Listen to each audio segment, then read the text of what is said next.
तो मैं आज आप सबको पढ़ाने वाला हूँ क्लास 9th का फिजिक्स का पहला चैप्टर मोशन। ठीक है, मेरा नाम है आयुष कुमार और आज हम बात करने जा रहे हैं क्लास 9th मोशन। ठीक है, अब तो इसका नाम चेंज करके कर दिया डिस्क्राइबिंग मोशन अराउंड अस। जैसा कि 9th क्लास के सभी बच्चों को पता चल चुका है कि इस बार 9th क्लास का जो सिलेबस है उसमें बहुत सारे चेंजेस किए गए हैं और सिलेबस में चेंजेस के साथ साथ जो पुराने चैप्टर थे उनमें भी कुछ चेंजेस आए हैं। जैसे कुछ चेंजेस हम बात करेंगे मोशन चैप्टर की आज।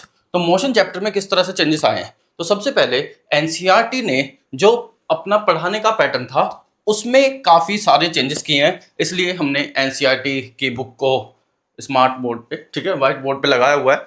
और ये एनसीईआरटी की जो नई चीज़ें हैं हम उनको कवर करेंगे।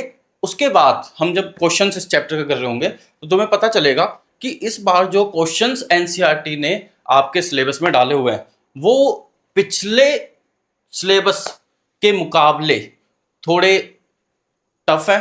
ठीक है, मैं ऐसा नहीं कहूँगा कि इतने ज़्यादा टफ है कि आपसे बनेंगे नहीं या सोल्व ही नहीं कर पाओगे, बट सिलेबस जो है, मतलब जो आपके क्वेश्चंस है वो इस तरीके से सीबीएसई ने डिज़ाइन किए हैं कि अगर आपको कॉन्सेप्ट की क्लैरिटी नहीं है और आपकी थिंकिंग पावर में कमी रह रही है तो आप इन क्वेश्चंस को सोल्व करने में थोड़ी मुश्किलें फेस करेंगे। अगर आपके कॉन्सेप्ट्स क्लियर हैं और आपकी थिंकिंग पावर अच्छी, आप सोच पा रहे हैं, मतलब थोड़ा सा बियॉन्ड जा पा रहे हैं, ठीक है, तो आप इन क्वेश्चंस को आसानी से सोल्व कर लेंगे। तो मैं अब शुरू करने जा रहा हूँ क्लास 9th का मोशन चैप्टर। ठीक है, देखो मोशन, सबसे पहले मोशन क्या होता है।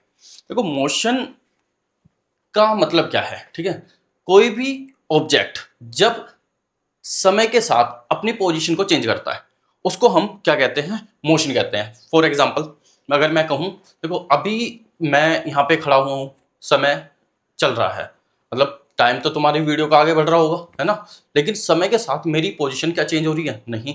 ठीक है, लेकिन अगर मैं समय के साथ अपनी पोजीशन को चेंज करने लग जाता हूँ, अब मैं अपनी पोजीशन को चेंज करने लगा तो ये क्या होगा, मैं मोशन में आ गया। ठीक है, तो ये क्या करने लगा, मैं मोशन करने लगा। अब मोशन का अपोजिट क्या होता है, रेस्ट। ठीक है, रेस्ट जब कोई ऑब्जेक्ट समय के साथ, ठीक है, अपनी पोजीशन चेंज ना करे, when an object does not change its position with respect to time is called rest. इसको हम रेस्ट कहते हैं। और ऐसे ऑब्जेक्ट्स को जो रेस्ट में होते हैं उनको हम कहते हैं स्टेशनरी ऑब्जेक्ट्स। क्या कहते हैं, स्टेशनरी ऑब्जेक्ट्स। तो जैसा कि मैंने दो टर्म्स पे बात करी है, ठीक है, मोशन क्या होता है और रेस्ट क्या होता है, इस चैप्टर में हमें किन चीजों को कवर करना है, तो किन किन टर्मिनोलॉजी को, ठीक है, किन टर्म्स को हम पढ़ेंगे और उन पे पकड़ बनाएंगे। अगर उन टर्म्स पे हमारी पकड़ है कि ये चीज क्या होती है, ये चीज क्या होती है, ये चीज क्या होती है, तो ये चैप्टर बड़ा मजेदार होने वाला है आप सबके लिए। आप क्वेश्चंस करेंगे, आपको अच्छा लगेगा और खुद से न्यूमेरिकल्स बना पा रहे होंगे। तो हम बात कर लेते हैं इस चैप्टर में आप किन किन टर्म्स की बात करने वाले हैं। देखो हमें किन किन टर्म्स को अच्छे से समझना पड़ेगा इस चैप्टर में। सबसे पहले हमें समझना पड़ेगा मोशन क्या होता है, हमें समझना पड़ेगा होगा पढ़ा हमें यार देख मक्खी तंग कर रही है रक्स।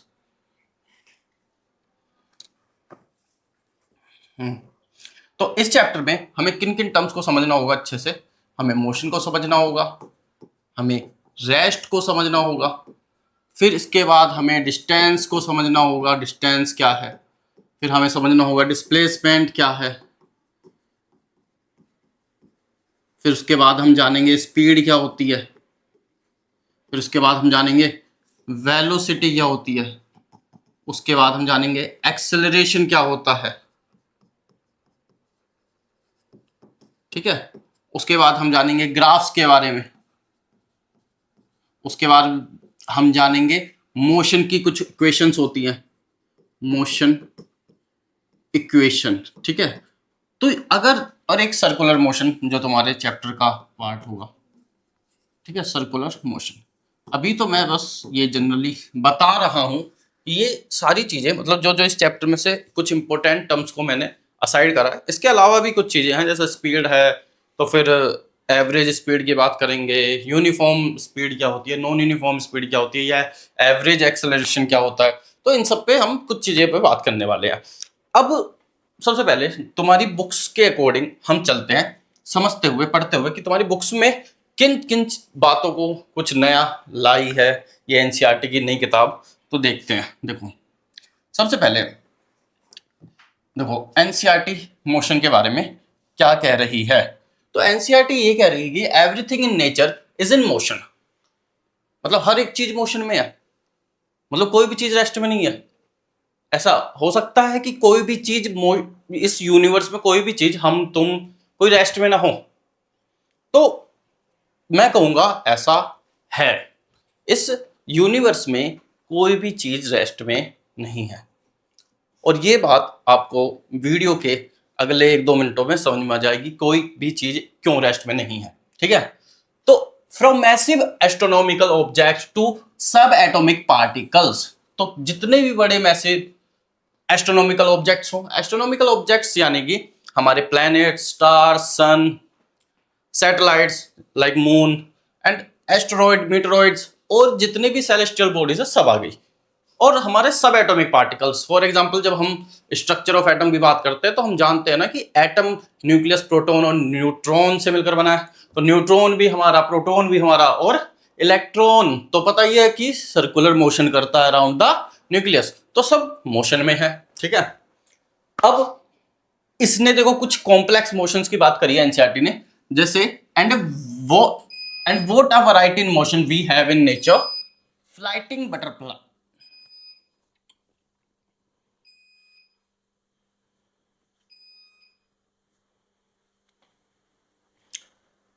and what a variety in nature, and what a variety in motion we have in nature, like flighting butterflies, तितलियां उड़ती हुई। अब तितलियां जब उड़ती हैं तो वो कैसे उड़ती हैं, कोई इधर फिर इधर फिर उधर फिर उधर, मतलब एक रैंडम मोशन जैसा करती हैं। ठीक है, स्लिथरिंग स्नेक, स्नेक जब रेंगता है ना। होपिंग हेयर्स, खरगोश जब कूद कूद के चलता है ना, खरगोश जब उछल उछल के चलता है उसको होपिंग हेयर्स कहते हैं। गैलोपिंग हॉर्सेस, घोड़ों का दौड़ना। ठीक है, वो जब घोड़े दौड़ते हैं। Tendrils of climbers twining around a support, देखो क्लिम्बर्स ऐसे प्लांट्स को कहते हैं जो किसी सपोर्ट, मान लो ये कोई प्लांट और ये सपोर्ट पे ऐसे राउंड राउंड राउंड राउंड होकर ऊपर चढ़ रहा है, तो ये जो ऊपर चढ़ती है ना, जो चीज इसको पकड़ बनाए रखती है, इसको टेंड्रिल्स कहते हैं। ठीक है, और ये प्लांट को क्लिम्बर्स कहते हैं क्योंकि ये क्लिम कर रहा है, ऊपर की तरफ चढ़ रहा है। क्लोजिंग ऑफ फ्लाई ट्रैप्स, जैसे कुछ प्लांट्स होते हैं इंसेक्ट खाने वाले, वो अपने बंद कर लेते हैं, है ना, इंसेक्ट को आते मुंह बंद कर लेते हैं। ठीक है, dancing dust particle in sunbeam, smoke particles moving in air, तो dancing dust particles in sunbeam क्या होता है, मान लो तुम किसी रूम में बैठे हो, उसमें एक वॉल है, वॉल में एक छोटा सा होल है, उस होल में से सनलाइट आ रही है, तो वहां पे आपको डस्ट पार्टिकल्स उड़ते नजर आते हैं, देखा होगा आप सबने। ठीक है, जिसको हम टिंडल इफेक्ट भी कहते हैं, अब वो केमिस्ट्री में पढ़ोगे। ठीक है, smoke particles moving in air, smoke के पार्टिकल, तुमने धुआं करा, धुआं ऊपर उड़ रहा है, तो वो मूव करता हुआ जा रहा है, मोशन में है। ठीक है, rising and falling of ocean tides, समुद्र की लहरों का चढ़ना उतरना, चढ़ना उतरना। ठीक है, एंड गैथरिंग क्लाउड्स, बादलों का इकट्ठा होना। इज नॉट मोशन, अब देखो क्या कह रहा है, is not motion in nature wonderful, motion wonderful है कि नहीं है। देखो मोशन वंडरफुल कैसे है यार, मोशन की वजह से तुम कितनी सारी खूबसूरत चीजों को देख पा रहे हो, या कितनी सारी चीजें पॉसिबल है। अगर मोशन ना होता तो अर्थ हमारा सन के ऐसे चक्कर नहीं लगाता, ना तो यहाँ पे सीजन में कोई चेंज आते, ना डे नाइट होते, मतलब समझ रहे हो कितनी ज्यादा चीजें हैं मोशन से जुड़ी हुई। मतलब हर चीज में का कारण कहीं ना कहीं मोशन ही है। हम मोशन कर रहे हैं, जैसे अभी मैं पढ़ाते समय तो मैं मोशन कर रहा हूं तो चीजों को समझा पा रहा हूं। अगर मैं ऐसे मोशन नहीं कर सकता था, मैं अपने हाथ नहीं हिला सकता था, मैं एक जगह से दूसरी जगह नहीं जा सकता था, तो मैं बहुत सारी चीजों को एक्सप्लेन करने के लिए कैपेबल नहीं होता, है ना, हेल्प मिलती है मोशन की वजह से। तो but how do we study the wide variety of complex motions around us, अब ये पूछ रहा है हमसे कि हम कैसे पढ़ेंगे इतनी ज्यादा वैरायटी इमोशंस की, इनको कैसे पढ़ेंगे, इतने कॉम्प्लेक्स कॉम्प्लेक्स मोशन है। तो इसका सिंपल आंसर ये खुद ही देता है कि हम इनको अभी नहीं पढ़ेंगे, हम पढ़ेंगे सिर्फ और सिर्फ एक सिंपल टाइप ऑफ मोशन जो कि होने वाले हैं हमारे linear motion, circular motion and oscillatory motion. तो लीनियर मोशन क्या होता है? जब हम एक स्ट्रेट लाइन में मोशन करते हैं। फॉर एग्जांपल, जैसे तुमने देखा होगा जब ट्रेन की जो है ट्रेन जो होती है हमारी, वो मोस्टली क्या होती है, सीधा चलती है। बहुत कम ऐसा होता है जब ट्रेन हमारी टर्न लेती है। तो जब तक वो स्ट्रेट लाइन में सीधा चल रही है तो वो क्या है, लीनियर मोशन है। ठीक है। उसके बाद में है सर्कुलर मोशन। सर्कुलर मोशन मान लो एक लड़का है, ठीक है, इसके हाथ में एक रस्सी है, रस्सी से बांधा है इसने पत्थर, और पत्थर को ऐसे गोल गोल गोल गोल घुमा रहा है, ऐसे ऐसे गोल गोल गोल गोल घुमा रहे, हो गया सर्कुलर मोशन। ठीक है। ऑक्सीलेटरी मोशन, पेंडुलम देखा, पेंडुलम, तो पेंडुलम अपनी मेन पोजीशन से एक तरफ जाता है, फिर वापस आता है, फिर दूसरी तरफ जाता है और फिर वापस आता है। तो ये एक सर्कुलेटरी सॉरी ऑक्सीलेटरी मोशन कहलाता है। जब कोई ऑब्जेक्ट अपनी मेन पोजीशन के अबाउट एक तरफ जाए, फिर वापस आए, फिर दूसरी तरफ जाए, फिर वापस आए, इसको वन कंप्लीट साइकिल भी बोलते हैं। और ये जो मोशन होता है इसको टू एंड फ्रो भी मोशन कहते हैं, वाइब्रेटरी मोशन बोल देते हैं। ठीक है। About which you learn in earlier grades, और ये तो तुम पढ़ भी चुके हो। In this chapter you will learn more about linear motion. तो इस चैप्टर में हम और ज्यादा पढ़ेंगे लीनियर मोशन के बारे में, motion in a straight line, और यूनिफॉर्म सर्कुलर मोशन के बारे में। इसका मतलब ऑक्सीलेटरी मोशन के बारे में हम चैप्टर में ज्यादा नहीं पढ़ने वाले हैं। ठीक है। Earlier you learn about some physical quantities, कुछ फिजिकल क्वांटिटीज के बारे में तुम जान चुके हो। अब जानते हो या नहीं जानते हो मुझे तो अब पढ़ाना ही है। डिस्टेंस, टाइम एंड स्पीड, ये तीन फिजिकल क्वांटिटीज जो 8th क्लास में लगभग लगभग सब बच्चे पढ़ लेते हैं। ठीक है। अब इसके आगे अब हम आते हैं, हाँ अच्छा, ये हमने लिखा था कि क्या क्या हम चैप्टर में पढ़ने वाले हैं। अभी तो हमने ये ऐसे लिखा था। अब देखो मोशन के बारे में समझते हैं, मोशन क्या होता है। मोशन के बारे में और डिटेल में समझेंगे, जो हमें लीनियर मोशन पढ़ना है ना उसके बारे में और समझेंगे। ठीक है। तो सबसे पहले हम बात करते हैं मोशन की। मोशन आखिर क्या होता है, मोशन की डेफिनेशन क्या है। भाई ऐसे थोड़ी बताना है कि मैं इधर गया मोशन हो गया, मैं उधर गया मोशन हो गया, मैं इधर हिला, मैं उधर हिला, पत्ता हिला, ये हुला, फलाना ढिमकाना। तो ऐसे क्या मोशन को हम डिफाइन करेंगे, हम ऐसे डेफिनेशन देंगे? नहीं। मोशन की एक पर्टिकुलर डेफिनेशन होती है जो कि मैं बोर्ड पे लिखने जा रहा हूं। तो सब ध्यान से देखो। When an object change its position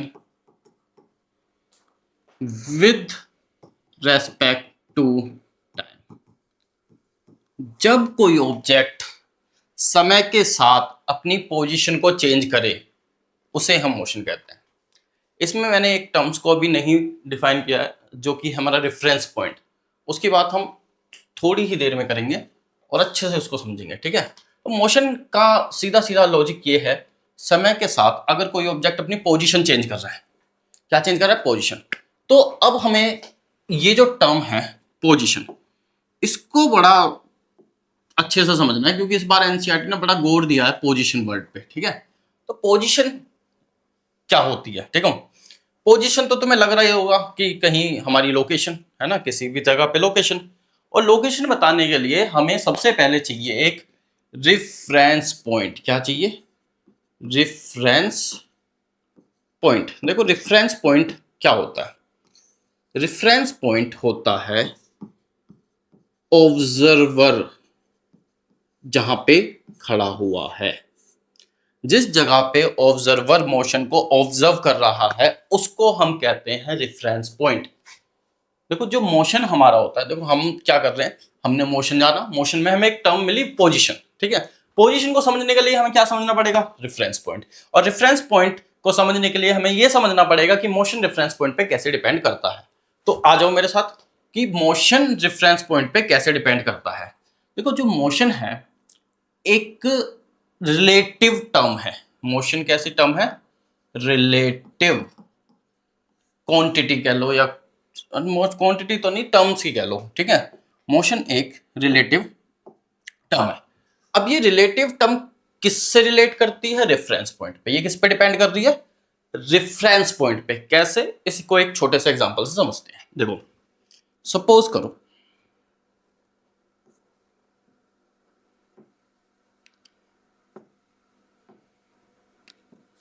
example से सपोज करो ये हमारे पास एक बस है और इस बस में दो बच्चे बैठे हुए हैं। हम मान लो खड़े होकर जा रहे हैं, ठीक है। ये बच्चे का नाम ए है, ये बच्चे का नाम बी है, ठीक है। और एक बच्चा इस बस के बाहर खड़ा हुआ है बस स्टैंड पे सी। अब ये जो बस है ये इस बच्चे के सामने से, इस बच्चे सी के सामने से जा रही है 5 मीटर पर सेकंड की स्पीड से जा रही है, ठीक है। तो क्वेश्चन ये हुआ कि हमारा जो बी है, हमने पहले इनिशियली इसको माना अपना रेफरेंस पॉइंट। क्या माना? ये हमारा रेफरेंस पॉइंट माना, आरपी, रेफरेंस पॉइंट। अब इससे पूछा सवाल कि ये बताओ कि according to you A is in motion और नॉट। क्या तुम्हारे हिसाब से ए मोशन में है या नहीं है? तो इसने छुटते ही जवाब दिया कि ए की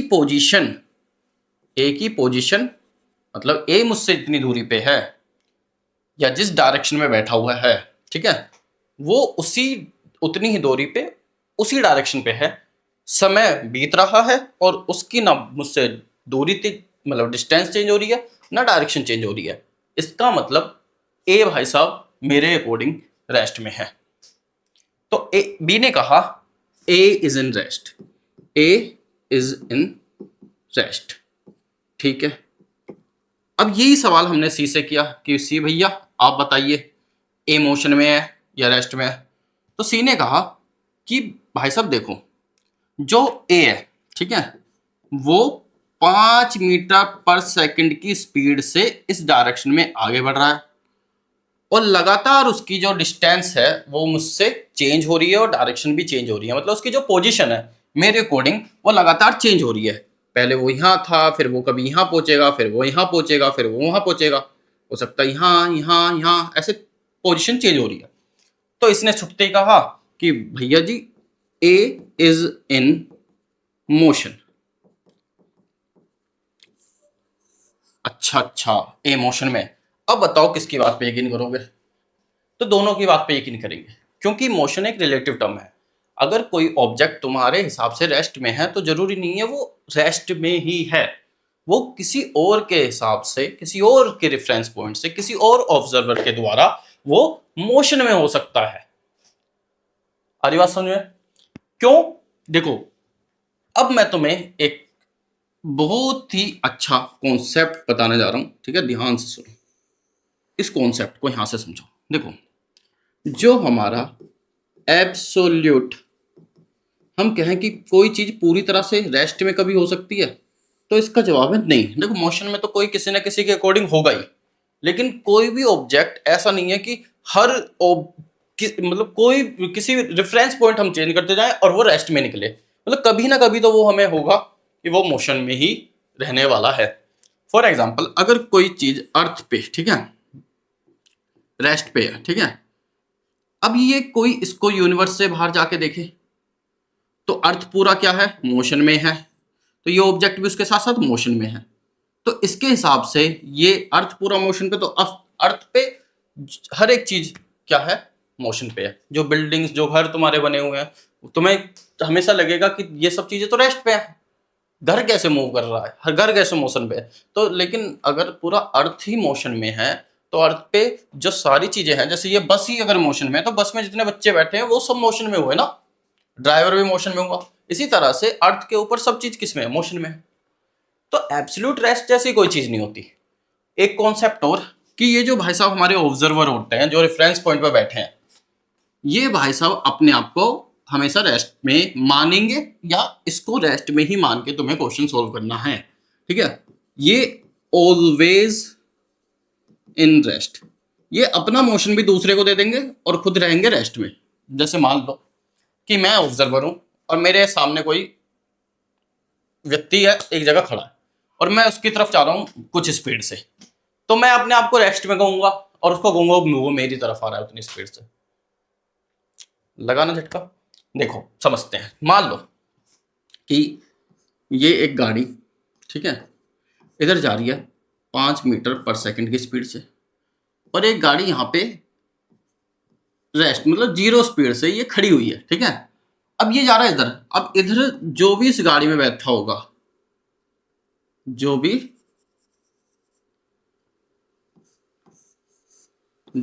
इस गाड़ी में बैठा होगा, वो ये कहेगा कि ये वाली जो गाड़ी है वो उसकी तरफ 5 मीटर पर सेकंड की स्पीड से जा रही है, और ये भाई साहब हैं खुद रेस्ट में, यानी कि ये मोशन नहीं कर रहे उसकी तरफ।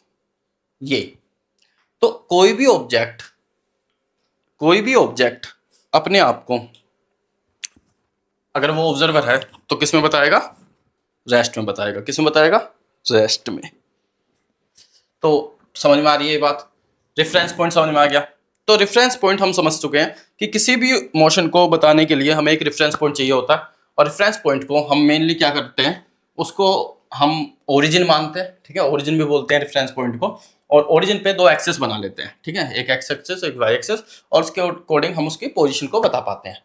देखो अब बात करते हैं पोजीशन की, कि पोजीशन कैसे डिफाइन की जाती है। देखो पोजीशन डिफाइन करने के लिए हमें 2 चीजें चाहिए। पोजीशन डिफाइन करने के लिए 2 चीजों की रिक्वायरमेंट होती है, एक डिस्टेंस, एक हमारी distance from reference point,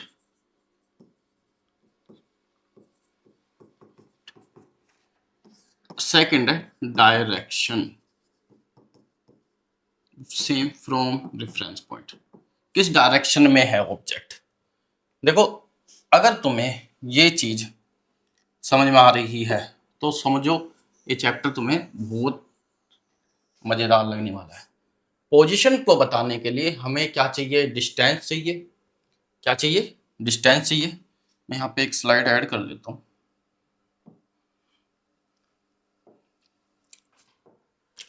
position को एक्सप्लेन करने के लिए हमें डिस्टेंस चाहिए। डिस्टेंस की स्पेलिंग थोड़ी सी गलत हो गई है, सॉरी। Distance DISTANC। हमें एक डिस्टेंस चाहिए from the reference point and direction from the reference point. अब इसको समझो कैसे, ठीक है। मान लो ये मेरा एक ए पॉइंट है ए, और ये बी पॉइंट है, ठीक है। अब मुझे ए मेरा रेफरेंस पॉइंट है और बी की पोजीशन बतानी है विद रिस्पेक्ट टू ए। तो मैं क्या करूंगा, वहां पे 2 एक्सिस बना लूंगा। ये मैंने बना ली एक्सिस 2, ठीक है। ये डायरेक्शन के लिए नॉर्थ साउथ ईस्ट वेस्ट, ठीक है। अब ये जो बी पॉइंट है, ये मोटा मोटा ऐसा समझो, इधर नहीं, इसको यहाँ पे बीच में मान लो बी पॉइंट है। तो ये देखो ये किस डायरेक्शन में है। अगर तुम ध्यान से देखो तो ये नॉर्थ ईस्ट डायरेक्शन में है बिल्कुल। और अगर मुझे नॉर्थ ईस्ट डायरेक्शन में चलने पे ये पता हो कि ए से बी कितनी दूरी पे है, कितना डिस्टेंस पे है, मान लो ये 10 मीटर डिस्टेंस पे है ए से बी की दूरी, तो मैं नॉर्थ ईस्ट डायरेक्शन में 10 मीटर चलूंगा और मैं पहुंचूंगा किस पे? बी पे। 10 मीटर इन नॉर्थ ईस्ट डायरेक्शन।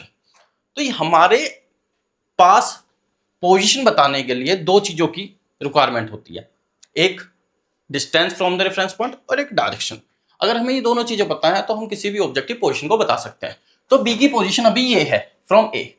अब यही पोजीशन अगर चेंज हो, मतलब या तो बी ऐसे आगे बढ़ जाए, तो ये कुछ डिस्टेंस भी चेंज हुई, डायरेक्शन भी चेंज हुआ, तो बी यहाँ पे पहुंच जाए कुछ समय बाद, मान लो टी टाइम बाद बी यहाँ पे पहुंच गया, तो हम कह सकते हैं ना बी की पोजीशन में चेंज आ रहा है, और इसी पोजीशन में चेंज आने को हम मोशन कह रहे हैं। तो मोशन की डेफिनेशन जो हम एनसीईआरटी में भी पढ़ेंगे, तो अभी तुम्हें वो बताता हूँ, दिखाता हूँ, ठीक है। अब दूसरी जो टर्म होती है वो हमारी होती है रेस्ट। रेस्ट क्या होता है? Rest when an object change its does not change an object does not change its position with respect to time, जब कोई ऑब्जेक्ट अपनी पोजीशन में चेंज ना लाए या ना करे, मतलब ये बी यहीं पे ही रहे, बी कहीं पे, मान लो अगर यहाँ पे कोई सी पे कोई बंदा खड़ा है और इसकी पोजीशन चेंज नहीं हो रही, टाइम बीत रहा है बीत रहा है बीत रहा है बीत रहा है बीत रहा है, पोजीशन में कोई चेंज नहीं आ रहा, तो ये क्या हुआ, ये रेस्ट हुआ। ठीक है, तो दो टर्म्स हमने समझी, मोशन क्या होता है, रेस्ट क्या होता है, रेफरेंस पॉइंट क्या होता है, पोजीशन क्या होती है। अब देखो एनसीईआरटी पे फिर से आ रहे हैं, डिस्क्राइबिंग पोजीशन। तो पोजीशन में डिस्क्राइब तो मैं कर चुका हूँ, ठीक है। तो यहाँ पे कुछ नया है हमारे पास, तो कुछ नहीं, यहाँ पे कुछ नया नहीं है, ऊपर एक बार देख लेते हैं। हम मोशन इन स्ट्रेट लाइन की बात है, ठीक है। मोशन इन स्ट्रेट लाइन क्या होता है, तो मोशन इन स्ट्रेट लाइन में बता चुका हूँ, अगर हम एक ही स्ट्रेट लाइन में मूव कर रहे हैं तो उसको कहते हैं motion in straight line. Example है स्विमिंग पूल में चलना, ठीक है, सॉरी स्विम करना, ठीक है, स्ट्रेट लाइन में ये कर रहे हैं, ये गाड़ी स्ट्रेट पाथ पे चल रही है, ये ट्रेन एक स्ट्रेट ट्रैक पे चल रही है, तो ये सब क्या है, मोशन इन स्ट्रेट लाइन के एग्जांपल है। पोजीशन ऑफ ऑब्जेक्ट हम बता चुके हैं, ठीक है, रेस्ट क्या होता है, मोशन क्या होता है, ठीक है। तो यहाँ पे देखो लिखा हुआ है when do we say that an object is in motion, तो यहाँ पे डेफिनेशन देखो, यहां से मार्क कर लो, if the position of the object with respect to the reference point, तो रेफरेंस पॉइंट मैंने बताया with respect to changes with time, समय के साथ किसी रेफरेंस पॉइंट के रेस्पेक्ट में, मैं रेफरेंस पॉइंट हूं, मेरे रिस्पेक्ट में कोई यहाँ पे चीज रखी है और वो मेरे रिस्पेक्ट में चेंज हो रही है विद टाइम, टाइम तो बीत रहा है, टाइम के साथ उसकी पोजीशन चेंज हो रही है मेरे अकॉर्डिंगली, क्योंकि रेफरेंस पॉइंट पे डिपेंड कर रहा है ना मोशन, ठीक है। तो मेरे अकॉर्डिंगली उसकी पोजीशन चेंज हो रही है, तो मैं कहूंगा कि वो भाई साहब मोशन में है, और अगर ऐसा नहीं हो रहा है तो वो रेस्ट में है।